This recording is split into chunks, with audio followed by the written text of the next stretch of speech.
So I'm Martin, co-founder and CEO at Maaind, and yes, there we go. And we're an AI neuroscience startup, and our mission is to improve mental well-being and mental performance. And we do this through what's called neuroadaptive personalization. And I'll tell you a little bit about that. And sort of the meta problem or market we're working within is mental health, mental well-being. And we all appreciate it's kind of an unsolved kind of global problem. Massive costs on the economy. It is actually getting worse year by year. Driven primarily by millennials and Gen Z, young people, let's say, generally are kind of at the forefront of the problem. Something like almost half of Gen Z and millennials say that they are actually feeling stressed most or all of the time, and that's obviously a problem, but actually the real problem here is that there is not good enough solutions yet at scale. And what we are working on, and what I'll tell you about now, is where we're trying to fit in is actually in sort of the subclinical cases, right? We're not in healthcare, we're in well-being, and that's kind of the distinction that we're drawing here. Current solutions are basically not very effective, and the real reason for that is that they're not very engaging because they're not very personalized, but they can be. And if you actually look at why that's the case, and you look at sort of why people are dropping out and the relatively low retention and engagement, a lot of it has to do with personalization. And you can't really personalize if you're not measuring, so that has to be part of the solution. But you also need the algorithms to actually drive the content recommendation.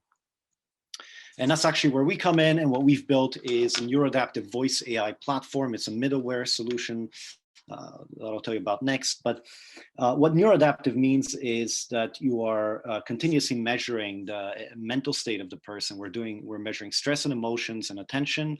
We're doing that through speech, hence the voice. We're also doing that through wearables. So we've actually integrated most consumer wearables like Apple Watch, Fitbit, and so on. And if you do this, you can actually target the content or interventions in a much more effective way. You can get like 20 to 80% more effective interventions, depending on what exactly you're looking at, if you're continuously adjusting based on the effect that the intervention is having. And what we've been working in a couple of areas, and these are sort of what we focus on, and what we're building towards is what we call mind adaptive experiences, which just means that software and hardware and experiences that actually adapt to the person's state of mind, so that they have a positive effect along with whatever they're actually doing. And our main focus primarily is actually in sort of mobility and employee well-being, office environments. We are looking at a few other areas, but those are kind of the main focus right now. And our core offering right now that's available is our middleware, and it's available through kind of a standard REST API. You can also integrate into our own app, which is called Aurora, and we've done variants, some pilots of that. And we've trained our algorithms multimodally, and that's quite important, presented in the next slide in terms of accuracy and so on. And it's all based around privacy-preserving approaches and algorithms, which is very important, obviously for privacy.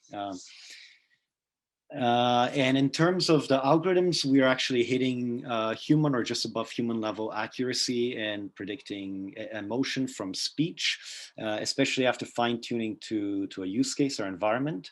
And a lot of multimodal data has actually gone towards that. And we have a really awesome team actually of people from some of the best institutions, let's say, in the world, and we have great partners and collaborators.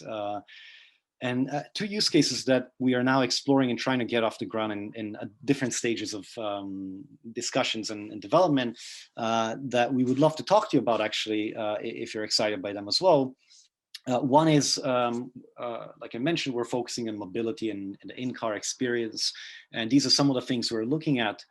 And there's actually some obvious ways that an insurance company can kind of plug into this and benefit from it as well, while actually helping the use case, right? So some of these are like, personalized and targeted well-being assistance during drives, personalized and well-being focused, personalized entertainment that has well-being effects on the person, comfort settings within the car, mood-based navigation. These are some of the things that we're looking at. And then the other use case is employee well-being. And as I mentioned, we have our product. It's actually not the main focus right now. That we're focusing on sort of B2B angle rather than consumer. But we are in parallel developing our own app, which is using our technology, and we're looking at well-being settings and trying to see actually how an insurance company actually would fit in here. We haven't actually done this with an insurance partner yet, but have a few conversations ongoing. And actually, speaking of that, plug and play in the program, has been super helpful. We've spoken to a lot of really interesting people and companies, and continuing those conversations. So thanks for having us, and that's been really great. And just kind of on a closing note, our main offering is basically this flexible, accurate middleware platform, accessible through a REST API or through an app integration. And primarily we're doing stress and emotional tracking in real time at scale, and looking for other collaboration ideas as well, other than what I've just presented. So thanks for having me.